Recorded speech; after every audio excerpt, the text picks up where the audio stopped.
welcome to the Journey Through Yarn YouTube channel. I was about to say podcast, but this, as you'll have seen from the title, is a slightly different video. We are going to do a stash tour / organisation, de-stash. We'll see where the wind takes us kind of video. I asked over on Instagram if this would be something you'd be interested in, and there's a lot of people who said yes. I love these videos. I get so much inspiration, especially watching them from different people from different countries, you know, yarns that aren't as accessible here in the UK. So I thought it would be fun to film one.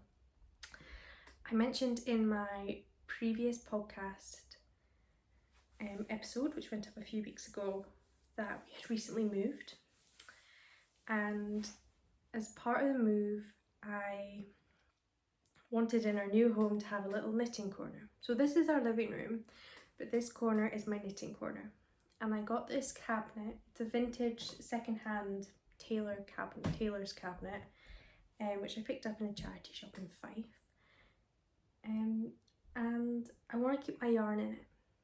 It's a lot smaller than the plastic boxes I was using in our previous home, but it would be good to have it organised. Let's just get on into it. Let's have a look at the yarn. My plan is just to kind of put everything on the floor, I think, and then put it into quite broad categories, because right now it's just stuffed. So I'm thinking like sweater quantities, accessories, socks, miscellaneous, and we'll see where that gets us. So yes, grab yourself a hot drink. I have a cup of tea, I think it's going to be needed, and you're knitting. I would love to know. One of my favourite things about making YouTube videos is the conversations we have in the comments. I just love hearing about what it is you're working on.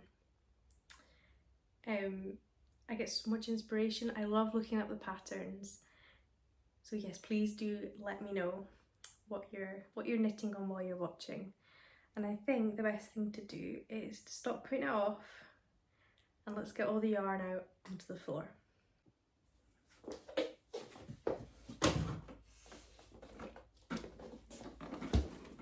Ooh.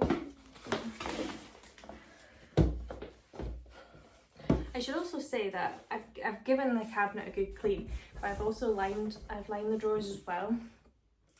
I can't remember where I got these from, but I'll try and link it down below. I've just tried to take every precaution I can with regards to moths. I'll talk about it a bit more, but we have got a few creepy crawlies, spiders, moths in this new house. So yeah, any recommendations when it comes to moth prevention would be greatly appreciated.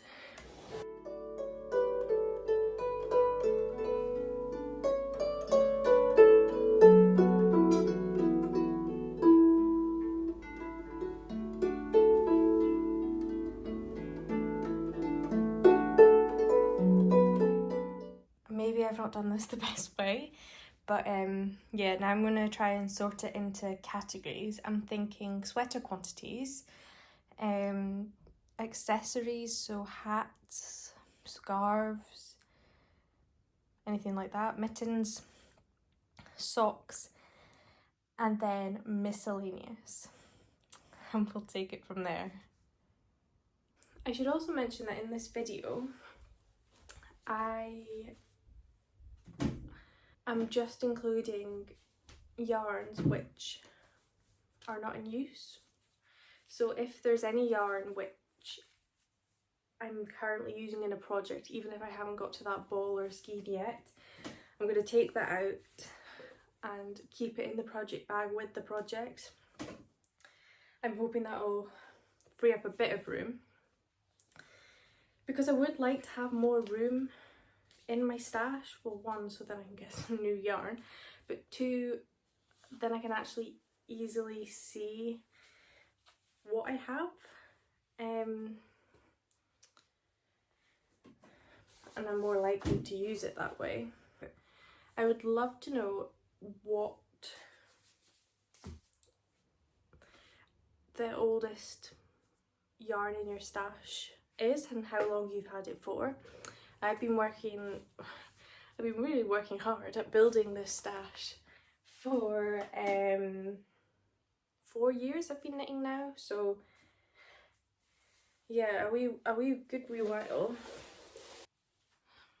When I started knitting, I was still trying to figure out what it was I liked, my sense of style, what I gravitate towards, all of that. So yeah, it has changed over the years slightly. I'm putting all my sweater quantities behind me and trying to sort out everything else. When I say sweater quantity, I suppose sweater quantity is quite an arbitrary phrase. I think when I talk about sweater quantities, I mean quantities of yarn that I have, the same yarn that I have, that I can use to make a garment. Whether that is a sweater, whether that's a t-shirt, whether that's a slipover, and all of that kind of varies from person to person and pattern to pattern. I would also really like to know where you get most of your yarn from. I think I do a lot of shopping, online shopping, when it comes to sweater quantities, and that way I have a bit more time just to think about what it is I'm buying.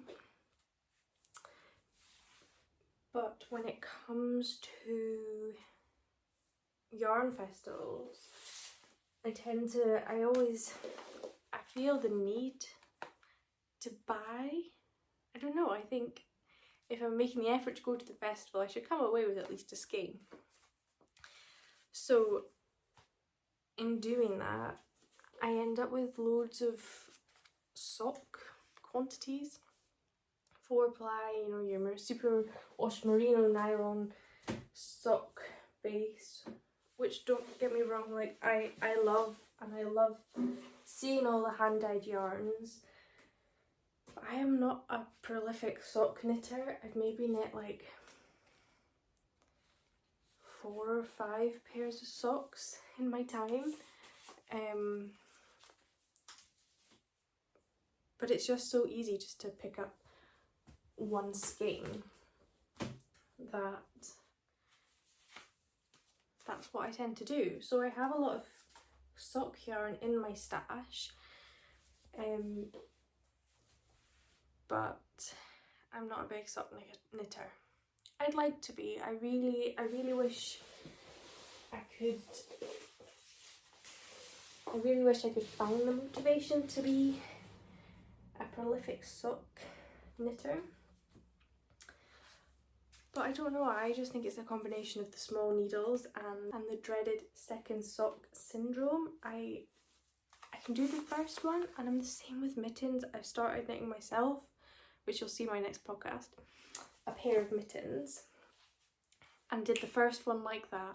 I would say one day, like, it was intense, but I got one mitten done. But see, the thought, I still yet to cast on the second mitten. And it's the same with socks. The socks that I have done, I've knit 2. If I knit them together 2 at a time, then I am more likely to actually get them done. But it's not as convenient when it comes to, like, I like to have a sock if I'm walking or going out and about or on the bus, commuting. So it is convenient to have one sock, but yeah, I wish I was a sock knitter, and maybe next year I'll set myself the challenge of knitting a pair a month. I've seen a few people who are doing that, and it would be lovely to have 12 pairs of socks in a year. Like, that would just like triple my current sock collection. So maybe that's what I'll do to motivate myself. Okay, we're almost there with the sorting. So this is where I'm at.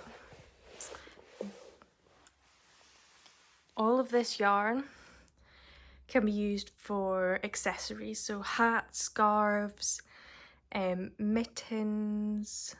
I've got some yarn in here which could be used for like a neck collar type thing. This is yarn which is a bit miscellaneous. A lot of it are just odds and ends from previous projects, but it's still quite a significant amount. Maybe I just need to part with it. I'm not sure. I always worry that I may need it in the future. And some of it might be quite good for colour work. So yeah, we'll have a look through that. Here I've got my Toft yarn, which I keep in a box. That is what I used for crochet, and pretty much all I use for crochet. Here is my sock collection. We've got some cones here. I love cones of yarn. It's a far more affordable way of doing it, but you do end up with quite a lot of yarn. So these three here are woolly knit cones. The bottom is an Iona wool DK weight cone, a bluish green kind of colour. And then this one up here is the New Lanark spinning mill, just some of their 4-ply. So that's what I've got there. And then this, which I've just put on top of the drawer, is the sweater quantities that I have. So I think what we'll do now is we will organise them, maybe put into kind of keep, donate, destash, I don't know. I'm going to take it pile by pile, and I think we'll start with the sweater quantities, and it might be nice to chat through some of those with you and some of my plans for them. Okay, so first up I have some Filcolana Peruvian Highland wool. This is some of my favourite yarn, an absolute staple. I would highly recommend. I used this in grey melange to knit my second sample of my Irene sweater, and it's so nice, relatively affordable as yarns go, and it's 100% Peruvian Highland wool. I think I have 13 of these 50-gram balls, so I'll just try and pull those out. And my plan originally for it was make the Eclair sweater by Laura Penrose. I think I actually included that in my winter plans for last year, which maybe was a bit of an over-ambitious video, but here we are. Still have the yarn. Yeah, so that's my plan for that, and that is in the shade Cinnamon Melange. It's just a lovely brown colour. You'll probably notice a common theme in the yarns that I like to use, to buy, to wear, and that is quite a neutral coloured palette. I like greys, browns, a bit of green. Occasionally there might be a little pop of colour, but those colours tend to be more on the autumnal kind of still natural type colour spectrum. But yeah, that's that's my preference, and that's what I have a lot of. I think I might have like 10 balls of this Knitting for Olive heavy merino in the shade dark ochre. Again, I think this was in last year's winter plans video, and my intention for this, and still is my intention, is to knit the Field cardigan by Cumulus. I knit the Field sweater in Knitting for Olive heavy merino. I had to go down quite a few needle sizes, but all of that is in a previous podcast episode. But I envisioned it as being like Fields of Gold, the song by Sting. I would have a cardigan, and it would be my Fields of Gold cardigan. Yeah, that was the inspiration for that purchase. And I still intend to do that. When I will find the time, I'm not sure. It's the same with all of these projects. When I'll find the time, I will knit it. What else have I got? Oh, Knitting for Olive, got more Knitting for Olive. I have 4 skeins of this Knitting for Olive merino. So it is their 4-ply weight yarn in the shade Fennel Seed. So it's a lovely like grey brown colour. And my plan for that would be to make a tee. With the colour being a lot more neutral, I think it kind of gives way for a textured tee, either in like a circular yoke or all over texture. I think would complement this yarn really well. Whereas I have 2 skeins of this Nervus fibre. It's on an alpaca cashmere silk base. It's 4-ply fingering, 400 meters and 100 grams in the shade Glys. And I have 2 skeins of that. I picked that up from the Scottish Yarn Festival last year. And I think this colour would suit a more plain tee, because the colour and the composition of the yarn is so luxurious that just a basic plain stockinette tee would work for this. Whereas I think texture would go well with the Knitting for Olive. But another one from that video was the Wilkhaven sweater, which is an all over drop shoulder, all over colourwork sweater. It's knit in the round, steeped at the sleeves and the neckline, and I would love to do it. And I actually bought from Black Isle Yarns the sweater set, so it came with what you needed for a size. I bought size 2. So it's the same as what is used in the sample, and I think it's by Emily, I want to say Emily Williams. Yeah, this is 4-ply, and it's got, the main colour is grey, and I have 220 grams of that. The first contrast colour is white, and I have 120 grams of that. The second contrast is indigo, and I have 200 grams of that.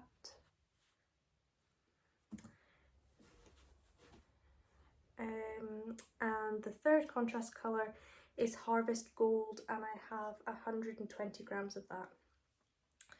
What else to say? Sweaters. This is the oldest yarn in my stash. I got this 4 years ago, and it is the Wensleydale long wool, 100% Wensleydale, which is 100% pure new wool. It's DK weight. It's quite a fine DK weight, so I would probably want to hold either a mohair or a Syri alpaca with it. 235 meters and 100 grams, and it's in this lovely green colour. So I've got quite a lot of that. This was the first thing I purchased yarn wise really. We went to the shop in Leyburn when we were on holiday in Yorkshire and I wanted to knit a sweater, and I simply said to the woman, I want to knit a sweater, how much do I need? And she must have thought, oh my god, here we go. I asked her and I ended up with I think I ended up with 6 skeins, 6 balls, which is quite a lot, and I still have it. My plan is to actually make a second sample of my new slipover, which I was working on in my latest podcast. I'd like to make it slightly longer in length and just a regular hem, round hem, and I would use this, and I'm thinking about holding it with a mohair. And I'd like your advice. I've used Knitting for Olive single, what is it? No, soft silk mohair. I quite like it. It's not the most affordable of mohairs, but it's very nice. I'm thinking about trying, there's the Sanna's Garn or Issachar. They're mohairs. If you've tried either of those, I would love to know how you got on with them, how you feel about them. But they are what I'm considering to be paired with this. So we'll see how we go. It's more yarn for the stash. And my final sweater quantity is actually a really, really special yarn. I haven't shared this anywhere, but I am working on a design for Making Stories magazine, their autumn winter 2025 edition. So I'm working on a cardigan design for that, and I am working with UST wool. So I have a sweater quantity, or a cardigan quantity, of UST wool Saban DK. It's this lovely natural grey, like the actual colour of the sheep, which I love, and it's 100% Scottish wool, Cheviot and Hebridean, so it is a rustic wool. But I am seeing the cardigan as it's a layering piece, more of an outerwear piece, and this is the yarn I have for it. I've knit my first sample, which I knit in US Wool Alba, which I have 1 skein left of. So it's a slightly warmer brown colour, and so I knit my first sample in that just to kind of figure things out, how I want it to go. I'm planning on sharing it soon. I want to have the design kind of finalised, finished and submitted for tech editing with Making Stories before I share it, but of course I will. So I purchased Alba with my own money, and I'm happy with how it's turned out. A few tweaks were made since, but as part of doing the design with Making Stories, US Wool sent me the yarn I needed. So this is yarn support for that design, just to be completely transparent. But I adore US Wool, and as I say, I've used it before, I've purchased it before, and I will again. I'm really excited about that. I'm really excited to be working with Making Stories, and yeah, a little teaser for a new design. So we will move on. Push this drawer out the way. This is the yarn which I think would be really good for a neck collar. I got this in March at the Scottish Wool Producers Showcase in Perth, and this is the Lammermuir wool, simply Shetland double knitting, and I've got 2 skeins of 100 grams. I can see a lovely cabled, cozy, high-necked collar out of this. It's such a lovely, a natural, but there's a lot of warmth to the colour. So I'm keeping that aside. I can see maybe being a design if I can't find a pattern that speaks to me. What else have I got? So this is what I'll talk about the yarns which I think would be good for hats. The hats I've knit in the past have been the Oslo hat, a Musselburgh hat. I think I've knit a hipster hat by Petite Knit. Yeah, but my hat pattern collection isn't particularly vast. So if you have any pattern recommendations, I would be so grateful for them. This is Bal Merino in the shade Meadow Sweet, a lovely like pale beige colour. Again, I got this at Scottish Wool Producers Showcase and it is so soft. It's kind of branded as Scottish Merino, luxurious Scottish wool, so soft it could be worn next to skin, and it really is. So I'm thinking a hat. I'm also thinking a hat. I have 2 balls of a Longavic and a double merino. A lovely warm autumn colour. I'm also thinking a hat. I have a bit of knitting for all of heavy merino left over from my field sweater. This is in the shade Hazel. I have 2 skeins of 50 grams of Romagarn Fennel. I hope I'm pronouncing that right. In this gorgeous, it's like a deep chestnut and there's loads of different colours and depth to it. It's in the shade 403. 2 skeins of that.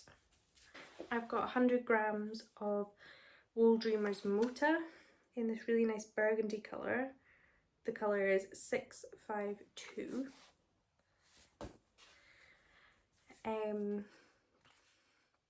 This is a sock yarn, but as I mentioned earlier, I'm not the biggest sock knitter, and this is Nervus Fibres 100% Cordale base, fingering 400 meters and 100 grams in the colourway Dreek, and it's this really nice grey, greeny blue colour, and I can see myself wearing this either as a Musselburgh or held double to knit an Oslo hat.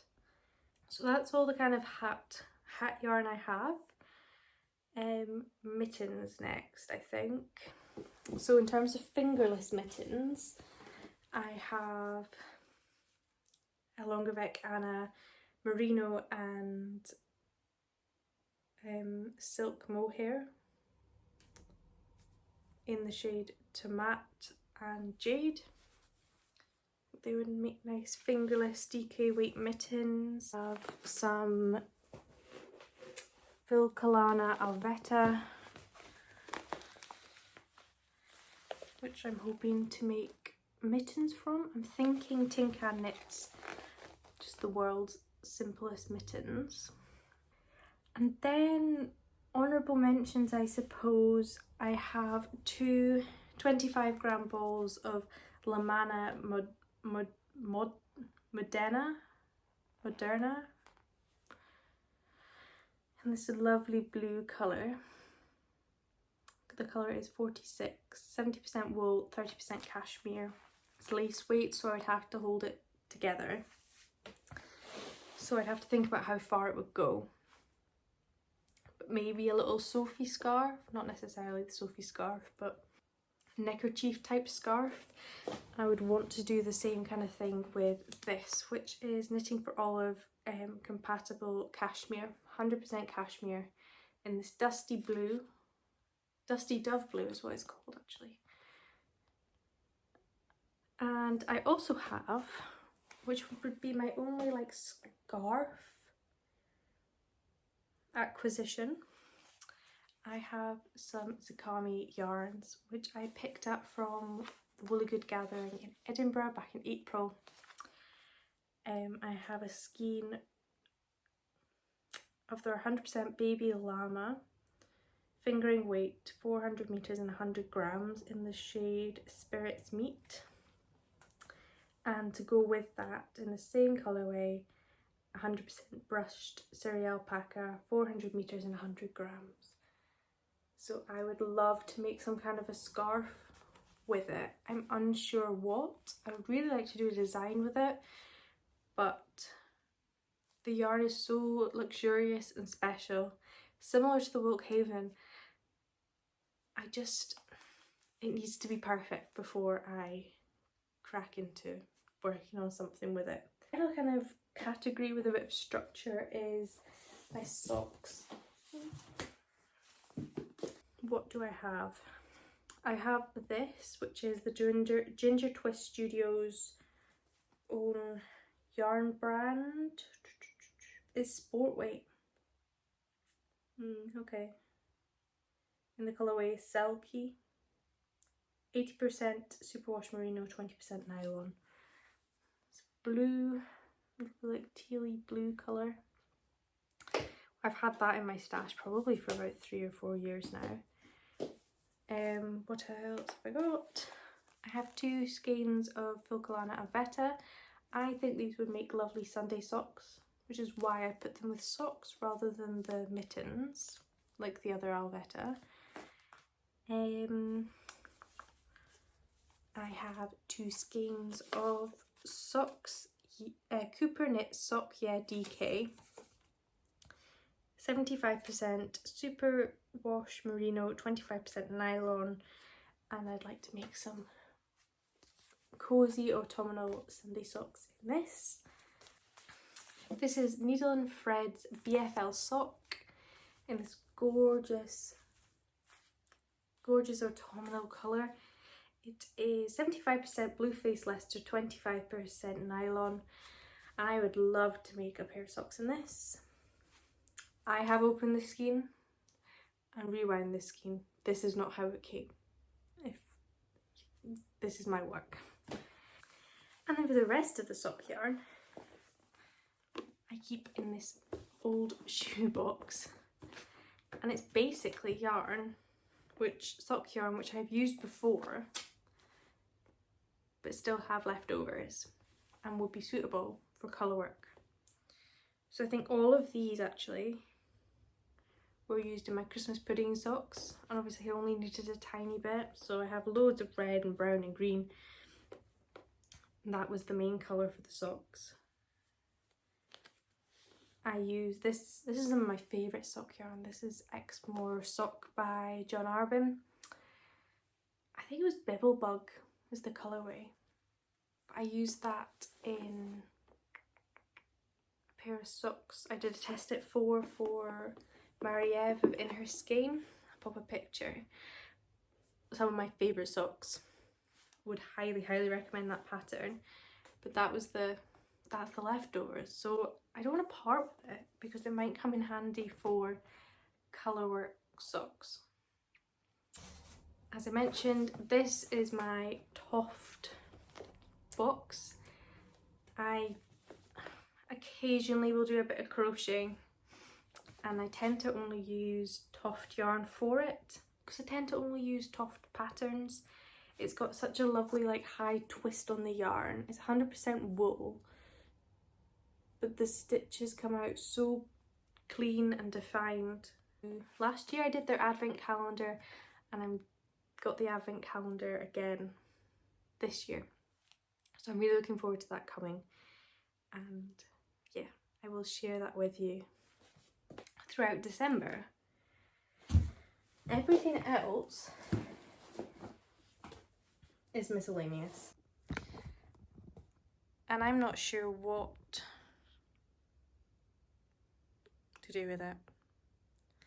I mean, some of it, like this is some Jamesons of Shetland, would be good for colour work, This is some leftovers from my West Sand sweater. This is the Scottish Yarns Festival's Clan DK.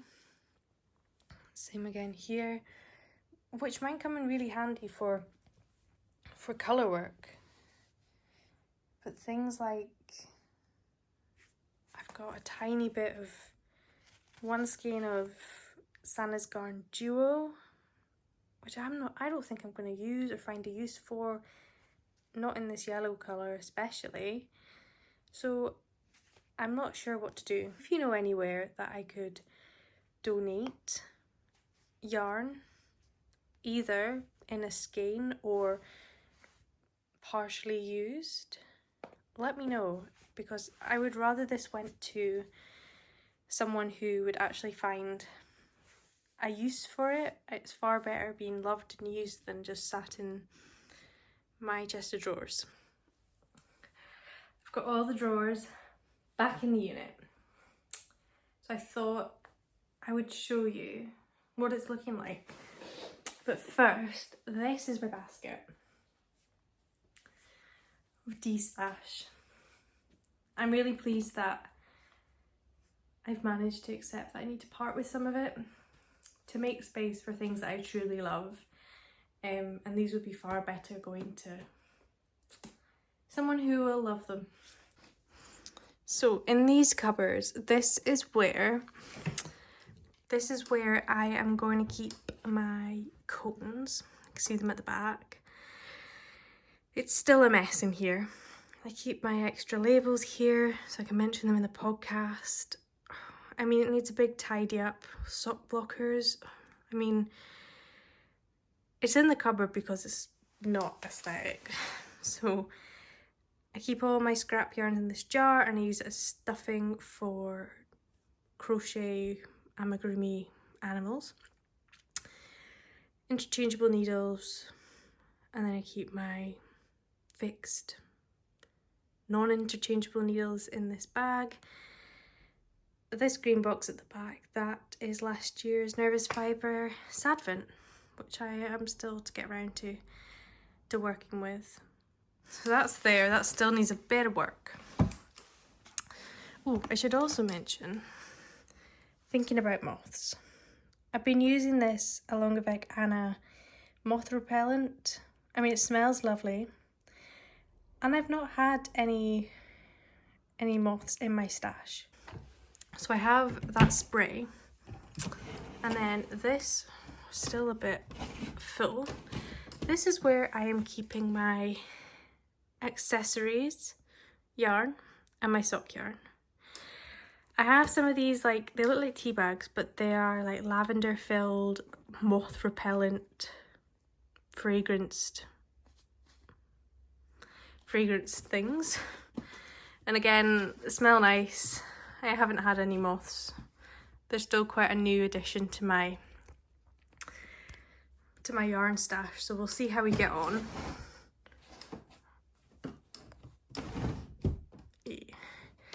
Second drawer, this is my sweater quantities.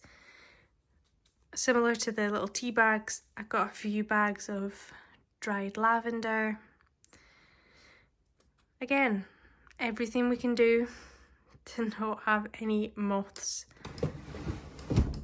And in here, this is kind of the excess that I'm gonna keep, might be good for colour work. Toft in this box at the back, and this is my U.S. wool, which I'm going to cast on the next week or two, so it's going to come out. So then we will have like a third of a drawer back, which is wonderful. And the only other thing to mention is I have this lovely, like, it's by Anta pottery. It's this giant bowl. And in it I have just kept scraps, which can be added to my sweet shop blanket or my crochet blanket, or both. This video I'm hoping will be out very beginning, like November time. I'm planning to film another podcast to go out mid to end November. And then we're into December, which I know it's quite a content heavy time of the year. There's a lot of fantastic creators out there. I would like to do some Christmassy videos. I feel a bit, it's not, calling it Vlogmas maybe isn't accurate, because there's no way, I take my hat off to people who can do it every single day. I will probably aim to do 3 to 4 knitting focused, Christmassy, festive videos. Anything knitting or festive is kind of what I'm thinking. But part of that, I would love to do a Q&A, a very casual Q&A style segment of a video. So I'll probably ask over on Instagram for some questions, but I know that not everybody has Instagram. If you have a question that you would like me to answer, leave them in the comments below. I will also set up a Google form, and I'll leave a QR code for that here. So if you're watching on the telly, you can use your phone to take you to the form, and I'll also leave it linked down below as well, because I know not everybody wants to leave a public comment. Maybe they would, or you would rather it be anonymous, which is absolutely fine. So I will leave that here. I thought that would be quite a fun thing to do over the festive period. I know it's a bit early, but I'm planning to have only a podcast video, which I will mention this again in. But I know not everybody watches every video, so I thought I would mention it now. So I hope you enjoyed the video, and I hope you got a lot of knitting done. Have a wonderful rest of your week, and I will see you next time.